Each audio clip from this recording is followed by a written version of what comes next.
When I was 15, I wanted to grow up to be someone else. I put a lot of time and energy and effort into figuring out how I could do that. And now that I'm 32 years old, I'm incredibly thrilled to be myself.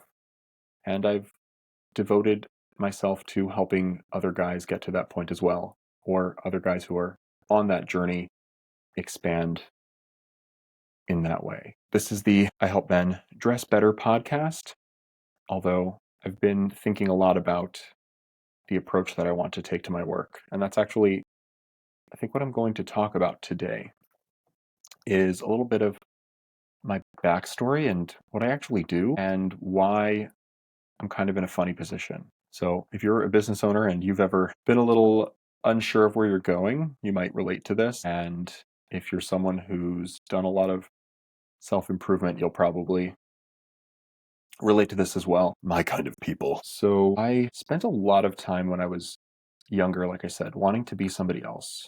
I I was relatively popular near the end of elementary school, though I've always had this nagging feeling like I was never enough or like I couldn't make people like me. And I know that sounds really toxic, and it was.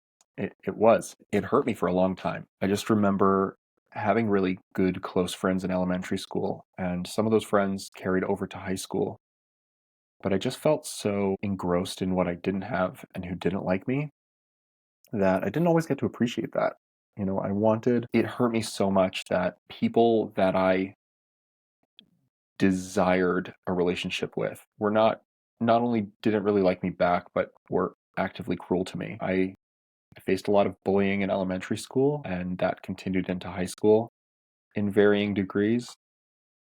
And I think one of the interesting things about that is it wasn't always so painful coming from bullies. It was how other people went along with it that was always the most painful.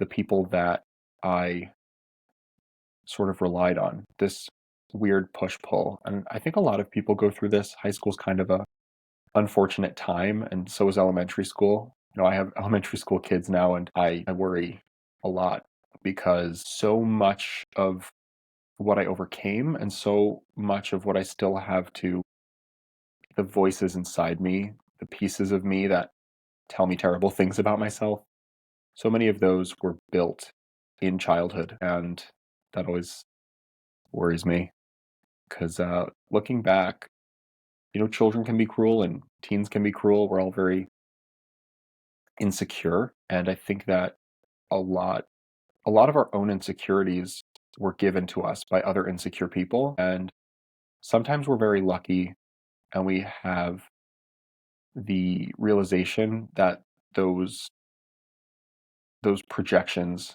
are just that. They're projections. They're not about us. But unfortunately, sometimes those scars go a lot deeper than we think they do. And I definitely feel that in a deep way. There's so much growth that I got from style. So much so that I made it my business, right? I made it what I want to do. Like it has just dominated my experience ever since it changed my life. And the way that it really changed my life was helping me go from, I wouldn't say flaky, but a little bit less maybe intellectual, a little bit less deep, if that makes sense. I didn't really care about, I really didn't care about much when I was younger. Like I wasn't super deep when I was younger. And I think a lot of people who maybe met me in adulthood might find that surprising.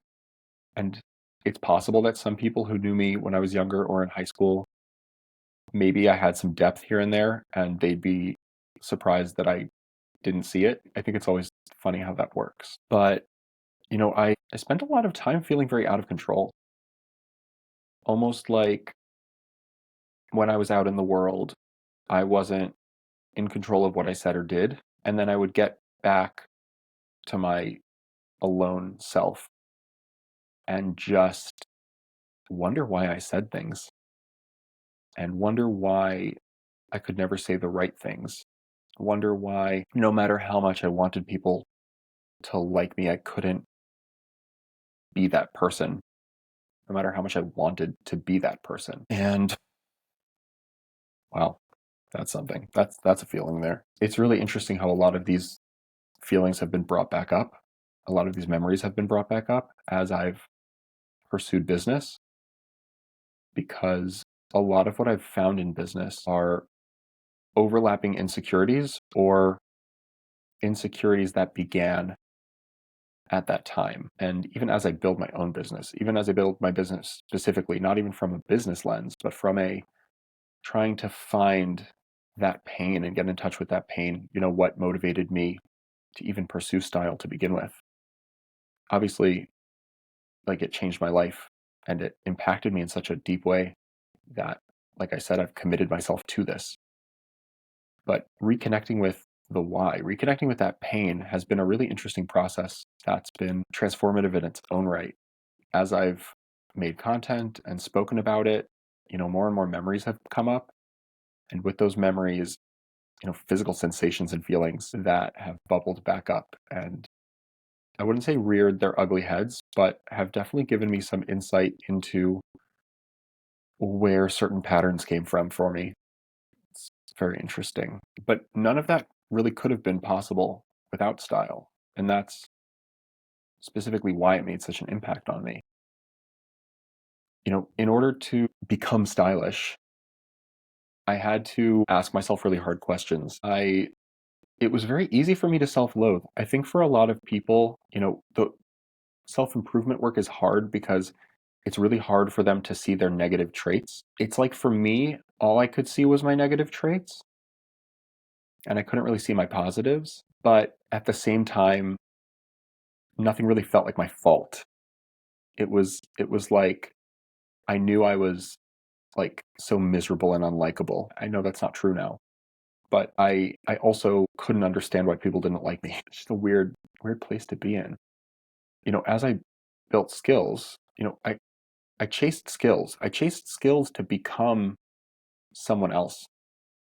But as I built those skills, I didn't become someone else. I became myself with more skills. And, the other end of that transformation, the other end of that journey, that's what ended up being so powerful, was that all I needed was some skills. All I needed was just a better way to speak about the things I was passionate about, better listening. That, I think, was really big, was better listening, being someone people want to hear, and then listening. That is a really powerful combination because it's so easy to fall into just talking. And I had a lot to say back then. That was definitely something that was hurting me. Was I was just begging to be heard. And that's actually something that empowers me now, is that understanding that feeling of begging to be heard and being someone who wants to hear. I mean, that's incredibly powerful, right? Everyone's just wants to be heard, and you're someone who hears. Like, that's valuable. That's value. So many of the skills that I learned, they weren't they weren't necessarily just skills that made me more appealing to other people from a me sense. I talk a lot about authenticity in style, and it's very important that the authenticity is there. But that's just so that you spark authentic feedback loops. I don't want people to like me because I'm somebody else, because then my loop is poisoned from the beginning. They like me because of who I'm pretending to be. I get reinforced that pretending to be someone is good. And the more and more people like me, it actually hurts me because I'm so divorced from myself. But if you can be authentic in a way that is also social, and I don't say social as in just going out and communicating with people, but a way that reflects people. If you can be authentic and merge that with social norms and social cues, then you can create much more powerful feedback loops because people like you for you, and then you get to mirror that back to them, and you get to be that better version of yourself. And then they get to experience that better version of yourself, of you, and reflect that back to you, which then amplifies you more. So much of building ourselves, and this was very much my experience, was the more I was able to improve myself in social ways, and a lot of that was worrying less about myself. I know it's funny to think about style as worrying less about yourself, but I think in a certain way, alleviating that discomfort helped me worry about myself less or worry about other things, right? I could walk into a room and feel confident in myself. So I didn't have to worry about me. I could be self-conscious when I was alone and getting dressed and have that piece of the day that was dedicated to fiddling and worrying. And then I could go somewhere, know I had done my best and let go and just be there for other people and be present and listen and create these positive feedback loops where people, feel heard and feel liked and feel like they want to like you back. I think I've lost my train of thought a little bit on this podcast. There's definitely a through line here. And I did want to talk a little bit more about some of the challenges that I face today that in so many ways mirror the challenges from then. I keep having this negative voice come into my head and tell me, you can't build a brand off of discomfort you felt in high school. Like, just grow up. You're 32 years old. Why are you still harping on this story from high school? Why are you still harping on this person that that was in so much pain in their teens, that you spent your 20s building up? Like, you're there. You're an adult now. Like, you can let go of that person. But I don't know that I don't know that that's it. I don't think that it's that I haven't let go of that person. There are so many challenges that I ran into as an adult. I felt like I had figured everything out, and then I got married and had kids and had to get employed. And so many of those challenges, they came back in new ways. And I've spent the last almost 10 years really having to really having to fight a lot of big challenges. And I think without the work that I had done leading up to this, I would have a much harder time. I think it would be much easier for me to just give up, but it's interesting. I think I lost track of this, and now I'm in like a internal vulnerable feeling space where I'm trying to parse through and finish and land the plane. I think what I'm trying to say is that self-improvement work is never done. There's no point where you're done. I did a lot of work to improve myself socially from when I was a teen, to improve my persona and the me that other people experience so that I could be someone that was enjoyable to be around and therefore someone who could enjoy his own company and still be authentic and still be me. And I've continued that work into fitness, and I've continued that work into my marriage, right? Marriage is self-improvement work that also never ends. You're two people going through life together, and it never really stops. And the same thing with my children. And then of course it's like all the work that you've done until now, maintaining that through all of life's challenges and keeping that up and keeping your habits intact. It just keeps reminding me that the work is never really done, which is honestly so much of why my work exists. There are so many guys who are on this path, and if you're listening, this could be you, and this probably is you. And if it is you, then you're my people. Because there's so many guys who their entrance to this started somewhere else. Maybe they started the business first and they found success there, or it was, working on their relationship or working on their fatherhood, working on their insecurities in a different way, from a different angle. It could be fitness, it could be, handling some sort of big life challenge. But that work never ends. And I think that anyone who's been through this knows that it's like the more work you do, the more all the areas that you've already tackled get stronger. And stronger you get to face the next challenge and the next challenge and the next challenge.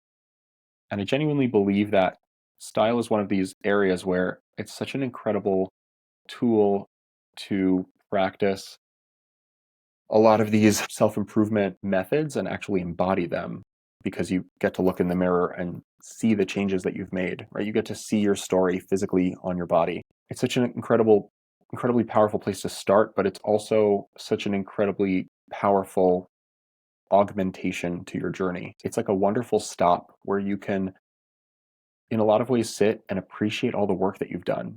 You have to do this looking inside yourself, bringing intention to parts of your life, and you actually get to see, wow, like I built that skill where I can look inside myself, I can slow down, I can look at myself objectively, and not only that, but I can tell my story, and I can find language, and I can organize myself, and I can like embody that.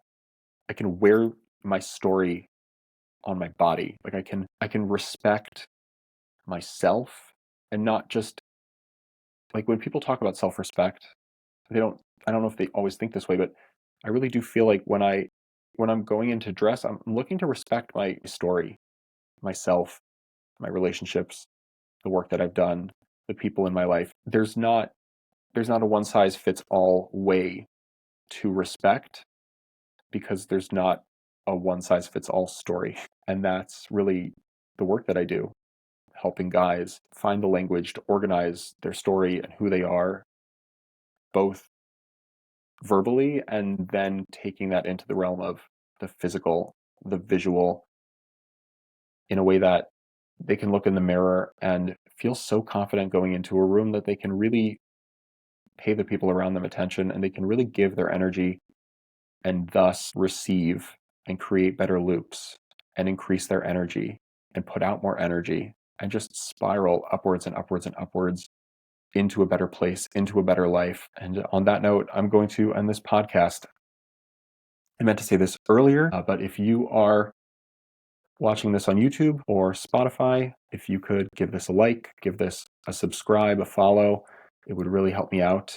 Leave a comment, give me some feedback. If there's anything here that struck you, I would love to hear your thoughts. If there's anything you agree with, anything you want to argue with, let's start a conversation. My work is a conversation. It's language. It's helping men have that conversation with the world. So let's start the conversation here. If you'd like to interact with me more, know more about me, check me out on LinkedIn, Shlomo Homnick. You'll find me. It's a bright pink banner. You really can't miss it. Go check out my content. I post clips from this podcast, but I usually add a little bit more in the post. So check that out. And of course, don't hesitate to DM me if you're curious about my work, or you want to sort of get started. A great place to start is my archetypes quiz. At the end of that, you can schedule a call with me to discuss your results. I would highly recommend it. Even if we don't end up working together, there's so much that you can learn about yourself from the quiz in a way that I don't think people would usually expect. So yeah, go check out my LinkedIn. If you're listening to this on Spotify, if you're watching this on YouTube, like, subscribe, all of that good stuff. And I will see you next week. Take care.